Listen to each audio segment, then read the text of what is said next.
오늘은 자 12잡가 잡가가 12개가 있답니다. 대표적인 거 그 12잡가 중에 하나인 박물가에 대해 살펴보도록 하겠습니다. 이 작품은 판소리 춘향전을 모티프로 한 작가입니다. 작가가 아니라 잡가.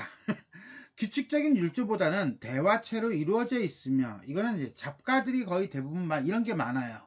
여러 박물들을 열거하는 따위의 수법은 마치 사설시조의 기법을 연상하게 합니다. 나열, 열거. 자, 이별을 거부하는 여인에게 여러 가지 박물을 주어 타이르는 노래이고요. 그 다음에 떠나려는 한양 낭군에게 데려가지 않으면 죽겠다고 발악하는 여인네. 이게 여성화자가 나오고요.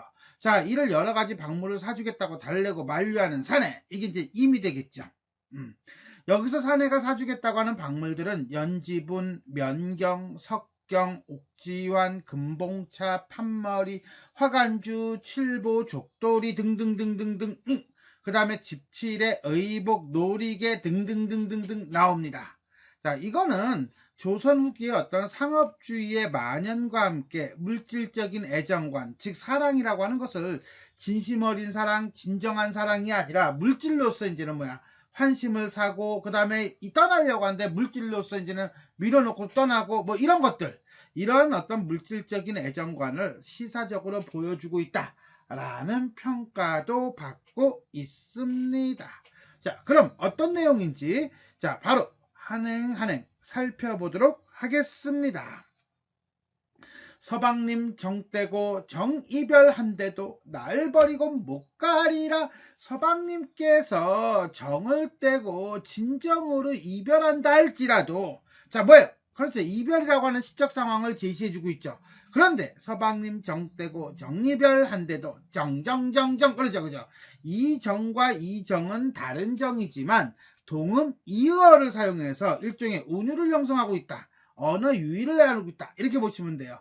날 버리고 못 가리라 라고 하는 것은 결국 뭐야? 헤어지겠다, 헤어지지 않겠다, 헤어지지 않겠다 라고 하는 이별에 대한 어떤 거부 의지를 보여주고 있어요. 금일, 오늘, 송군, 임을 보내는데, 임 가는데, 동어반복이야. 이거는 송군하고 임 가는 데는 백년소첩 나도 가오. 백년소첩할 때 이 소첩이라고 하는 것은 여자가 자기 자신을 낮추는 말이죠. 이 꼴이 되겠어요. 백년소첩은 평생 임과 함께하기를 원하는 여인이 자신을 낮추는 말이고, 나도 가오, 나 따라가겠다, 이런 뜻이에요.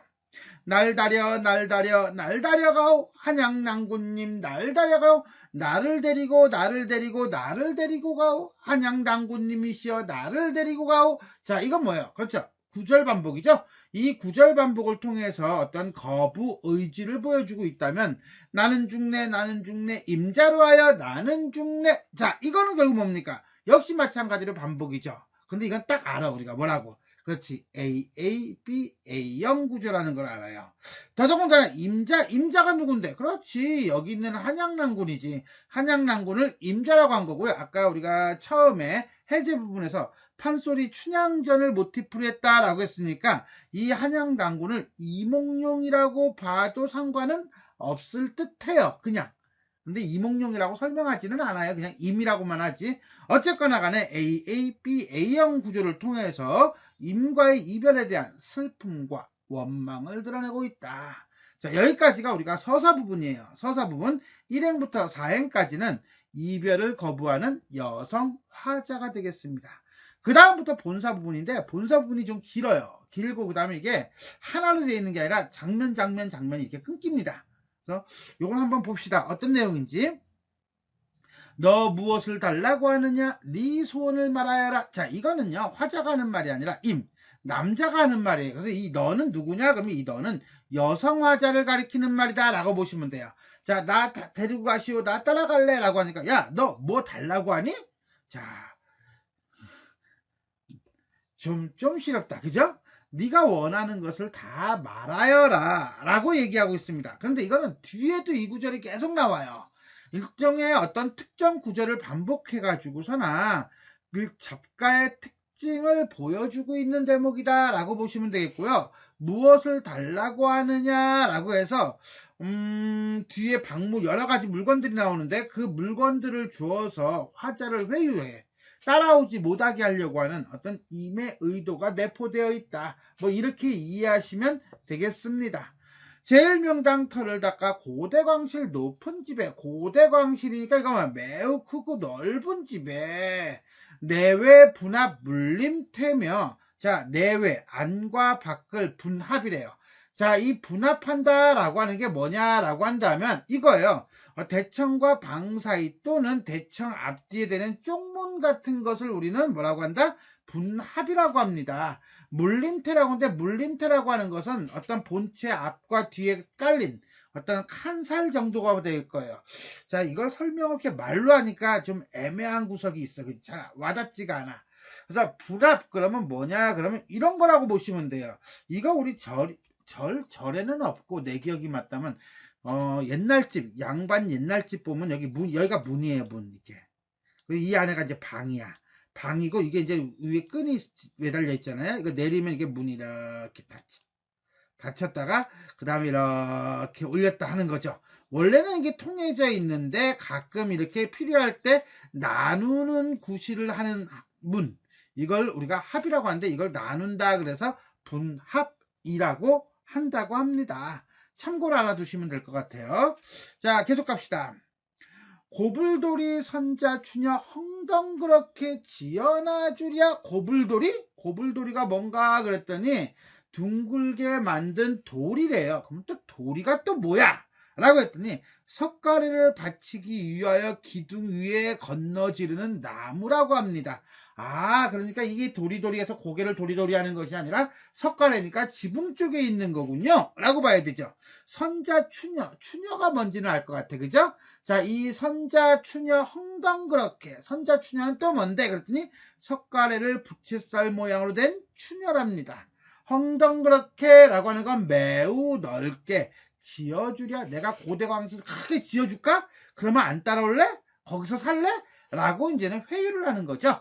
자, 그런데 우리는 여기서 고불돌이는 뭐고 추녀가 뭐냐라고 한다면 여기 있어요. 그래서 자, 보면요. 여기 도리가 여기 보이나요? 이렇게 여기 이 부분이 도리가 다 써있네. 이렇게 내려봅시다.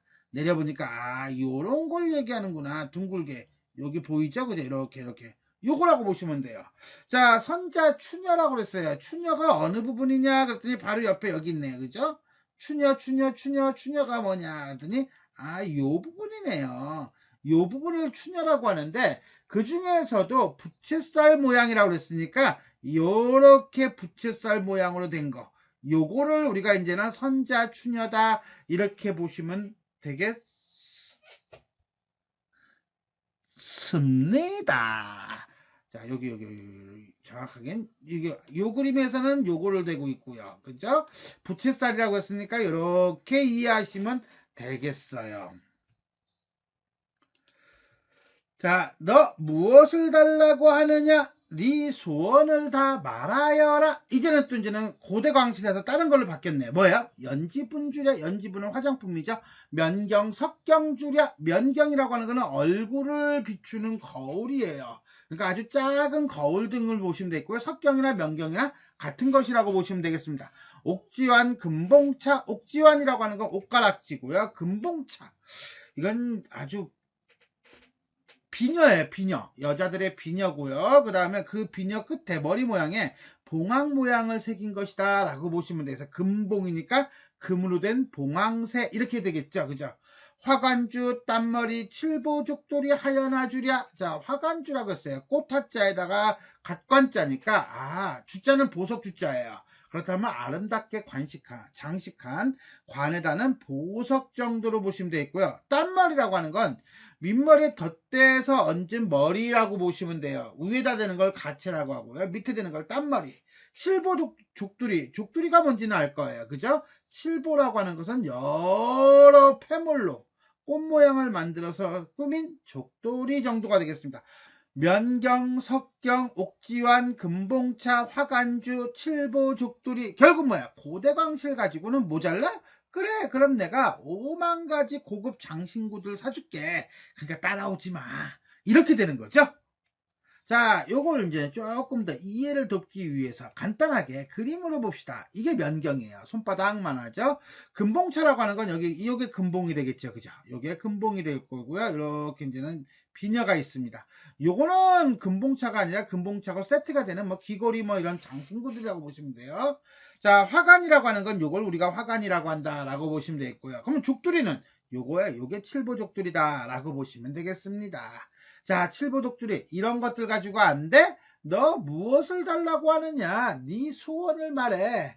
세간칠해 하여 줄까? 세간칠해 할 때 칠해라고 하는 것은 어떤 손질을 해서 모양을 내는 건데 세간칠해 그럼 이거는 세간살림 정도로 이해하세요. 세간살림? 그러니까 결국 뭐야? 여러 가지 뭐 옷장이라든가 뭐 책상이라든가 의자라든가 소파라든가 뭐 이런 거겠죠. 그래서 봉장, 용장 봉장, 깃돌이 책상이며 자개암농 반다지 3층, 각개수리 2층 들미장에 원앙금침 잣배개, 샛별 같은 쌍요강 발치발치 던져놔 주랴. 차, 말을 해도 싸가지하고 던져준대 던져. 아 진짜 심하다. 어쨌거나 간에 용장 봉장에 용장일 때 장자라고 하는 건요. 이거는 옷장 할 때 장자예요. 그러니까 용의 모양을 새긴 옷장. 그 다음에 봉황새의 모양을 새긴 옷장 정도로 볼 수 있고요. 귓돌이 책상이라고 하는 건 귀돌이 책상이라고 해서 우리가 흔히 네모난 책상을 얘기합니다. 자개합농이라고 하는 것은 요거는 요즘도 쓰는 집들이 있어요. 자개를 붙인 농이죠. 옷을 넣는 농. 반다지 3층. 자, 반다지라고 하는 건요. 자, 위쪽 절반이 문짝으로 되어 있는 궤 모양의 가구 정도로 이해하시면 됩니다. 각개수리라고 하는 것은 각사람이 많은 궤, 들미장이라고 하는 것은 문을 들어 올려서 열도록 만든 장. 근데 몇 층이야? 2층. 원앙금침 잣배개라고 하는 건요. 베개에 잣, 우리가 잣나무에 나오는 잣이죠. 잣 모양의 헝겊을 덧대 가지고서나 어떤 꾸민 아주 화려한 베개를 얘기한다라고 보시면 돼요. 샛별 같은 쌍요강 2개겠네. 발이 있는 쪽에 던져주랴 라고 노래하고 있네요. 자, 여기서 용장봉장부터 볼까요? 요게 용장이에요. 그러면 요게 봉황새가 그려져 있는 봉장이라고 보시면 되겠습니다. 자, 요게 자개가 있는 자개암농이에요. 그 다음에 요게 이제 반다지 고요. 3층 미다지는 이렇게 땅땅땅땅 하나 둘 4층 아니니? 내가 볼 때 4층 같은데 1층 2층 3층인가? 난 앞만 봐도 4층 같은데 하여튼 3층 미다지가 이렇게 생겼다라고 합니다. 자, 그러면 또 하나 이게 각개술이에요. 그래서 이게 각이 요게 하나하나가 서랍이죠. 잣배기가 나왔네. 잣배기는 이렇게 여기 이렇게 술을 놓은 베개. 요게 이제는 잣배기가 되겠다라고 보시면 되겠습니다. 너 무엇을 달라고 하느냐? 네 소원을 다 말하여라. 의복칠해하여 주랴. 자, 이제는 뭐에 대한 얘기를 할 거야? 그렇지, 옷에 대한 얘기를 하겠구나 라고 보는 거죠. 옷도 사주겠대요. 보라 항릉 석저고리 도리볼수 겉저고리 남문대단 잔솔치마 백방수아주 고장바지 물면주 단속곳에 고향나이 속버섯에 몽고삼승 겉버섯에 자지상식 상직 수당회를 명례공안에 맞추어주랴. 자, 이제는 아주 읽는데 편해졌어. 그죠?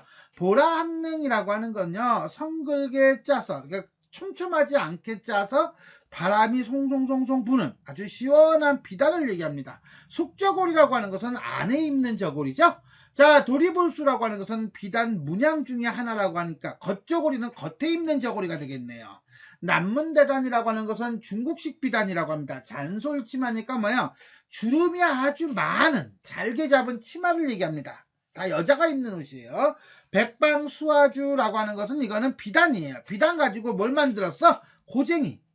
여자 속옷바지를 만들고 물면주니까 뭐야? 명주실로 짠 옷감으로 단속꽃을 만들었대요. 그리고 고향지방에서 나는 무명으로 버선을 만들어서 자, 몽고삼승 겉버선에 자지상식 수당회는 뭐예요? 그렇죠. 수놓은 비단으로 만든 신우를? 아니, 신발을 만든 신이에요, 신.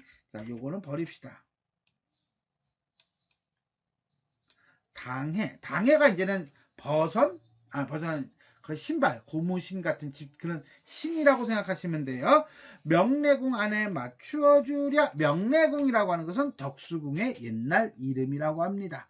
자, 그러니까 고대광실 가지고 안 돼. 그러면 금은보석 가지고 안 돼. 그러니까 이제는 뭐야? 5만 가지 가재 가지고 집안 살림 가지고 안 돼. 그러니까 이제는 뭐야? 옷감 가지고 옷을 쫙 선물 줄 테니까 따라오지 마. 이러는 거죠. 야, 좀 심하다. 너 무엇을 달라고 하느냐? 네 소원을 말하여라. 놀이개 치리하여 주랴. 이제는 뭐에 대한 얘기를 하겠다는 거야. 그렇지, 놀이개. 놀이개, 어떤 놀이개? 금조로롱 금조로롱 은조로롱 금조로롱 산호가지 미라 불수 미라장도 곁칼이며 삼천주 바둑씨를 남산 더미만큼이나 하여 주랴. 은조로롱 금조로롱이라고 하는 것은 아마 은으로 만든 금으로 만든 장신구 놀이개라고 보시면 되겠죠. 산호가지라고 해서 산호로 만든 밀화수불. 자, 밀화라고 하는 것은 일종의 호박이에요. 그러니까 보석이거든요. 아, 수불이 된다. 미안. 불수라고 했으니까 이거는 부처님의 손이죠. 그러니까 밀화로 부처의 손같이 만든 일종의 폐물, 보석이라고 보시면 되겠습니다. 밀화는 뭐라고? 호박의 한 가지로서 보석이다 라고 보면 돼요. 밀화장도니까 이건 뭐야? 밀화로 만든 장도. 장도니까 조그만 칼. 은장도 생각하면 돼. 작은 칼 정도라고 보시면 되겠고요. 곁칼이라고 하는 것은 늘 몸에 지니는 칼. 그러니까 이건 같은 말이다 라고 보시면 되겠죠. 삼천주 바둑씨를, 삼천주라고 하는 것은 일종의 놀이개는 놀이개인데 좀 비싸. 3,000개의 구슬이 있는 놀이개잖아. 바둑실이라고 하는 것은 이거는 단추예요. 바둑이 아니고 실도 아니고 단추인데, 이 단추가 은바둑이라고 해서 여자들이 사용하는 장식품도 있어요. 그러니까 이 바둑실은 남자가 사용하는 단추라기보다는 은바둑, 즉 여자들의 장식품이라고 보는 게 맞을 거예요. 남산더미만큼 하여나 주랴. 뻥이 좀 심하네. 과장법이죠. 자, 여기까지는 결국은 5행부터 20행까지 여러 가지 물건으로 화자를 회유하려는 님의 모습이죠. 근데 우리가 여기서 이제는 하나의 특징이 있었어요. 그건 바로 뭡니까? 대화의 장면이라는 거예요. 자, 여기까지를 우리가 본사로 본다면 마지막 결사 봅시다. 나는 실소, 나는 실소, 아무것도 나는 실소. 역시 마찬가지로 A, B, A형 구조이면서 그 다음에 싫다라고 하는 거부의 표현을 정확하게 쓰네요. 고대광실도 나는 싫고, 금의 옥식, 금의라는 건 비단 옷, 옥식이라고 하는 것은 흰쌀밥, 옷 같은 밥이니까요. 호사스럽고 사치스러운 생활 나는 실소. 왜? 헤어지는 거는 싫어, 이거죠. 그래서 이별을 거부하려는 강한 의지를 직설적으로 보여주고 있다라고 보시면 돼요. 원앙층층 걷는 말에 원앙층층이라고 하는 것은 방울을 달고 크게 걷는 모양. 누가? 말이나 소가 걷는 말에 내가 올라타서 나를 얹어서 나를 데리고 가오. 나도 따라가고 싶어요. 나도 당신과 함께 투게더 함께 있고 싶어요. 라고 하는 마음을 드러내고 있습니다. 자, 이렇게 해서 21행부터 23행까지는 남성 화자의 제안을 거부하는 여성 화자의 모습이 나타나고 있습니다. 자, 그러니까 이게 작가, 평민들의 가사이다 보니까 어떤 문학적 형상화가 뛰어나거나 이런 모습은 보여주지는 않습니다. 워낙에 직설적으로 가니까요. 그죠? 자, 그럼 우리가 이제 전체 한번 정리해 보도록 하겠습니다. 자, 가사 12작가 중에 하나고요. 서민적이다. 그 다음에 이별 거부, 회유, 이별 거부와 동행 요구라고 하는 3단 구성으로 이루어져 있다. 자, 이별의 상황에서 남성과 여성, 여성과 남성의 갈등을 다루고 있는데, 자, 특징 첫 번째, 대화의 형식을 통해 시상을 전개하고 있다. 자, 시상 전개 방식인가요? 봅시다. 자, 처음에 화자가 얘기합니다. 뭐라고? 이별을 한데도 나를 버리고 못 갈 거야. 한양난구님 나를 데리고 가오. 당신 때문에 내가 죽소. 라고 대화를 하죠. 말을 걸어요. 그랬더니 이미 얘기합니다. 뭐라고? 야, 네가 차라리 소원이나 말해. 라고 얘기해요. 그러면서 뭐뭐뭐뭐 지어줄까? 뭐뭐뭐뭐 줄까? 라고 얘기합니다. 결국 이거는 뭐야? 일종의 회유죠. 자, 그러면서 이러한 회유는 당시 여성들이 즐겨 사용하던 온갖 박물들의 모습을 우리가 살필 수도 있습니다. 그랬더니 화자는 얘기합니다. 뭐라고? 나는 실수. 원앙충충 걷는 말에 마부다마야 날 데리고 가오. 라고 얘기해요. 즉, 임의 회유에도 거부하고, 그 다음에 같이 가겠다, 따라가겠다라고 하는 자신의 태도를 분명하게 보여줍니다. 자, 이렇듯이 이 작품은 대화의 형식을 통해 시상을 전개하고 있다고 볼 수 있겠습니다. 두 번째 특징, 직설적인 어조로 여성화자의 심리를 드러내고 있다라고 했는데 그냥 우리 표현상의 특징을 살펴본다라고 보시면 될 것 같아요. 표현상의 특징 첫 번째는 반복이에요. 반복에서는 뭐야? 날 다려, 날 다려, 날 다려가오, 날 다려가요 라든가 나는 죽네, 나는 죽네, 나는 죽네 라든가 또는 우리가 전체적으로 볼 때 너 무엇을 달라고 하느냐, 네 소원을 말하여라 라는 것이 계속 반복되고 있죠. 또 뭐 나는 실소, 나는 실소, 아무것도 나는 실소, 이것도 반복이죠. 이렇게 본다면 이 작품은 행위나 아니면 구절이 계속 반복되고 있다 라고 보시면 되겠고요. 이러한 동일한 식구 반복 또는 AAB, A형 구조의 반복을 통해서 자, 운율을 형성하고 있다라고 보시면 되겠습니다. 자, 두 번째 과장이에요. 과장은 어디 나오냐면 여기 나와요. 삼천주 바둑씨를 남산더미만큼 하여 주랴 라고 해가지고 이거는 과장법을 사용해서 상대, 즉 여성화자를 회유하고 있다라고 보시면 되겠습니다.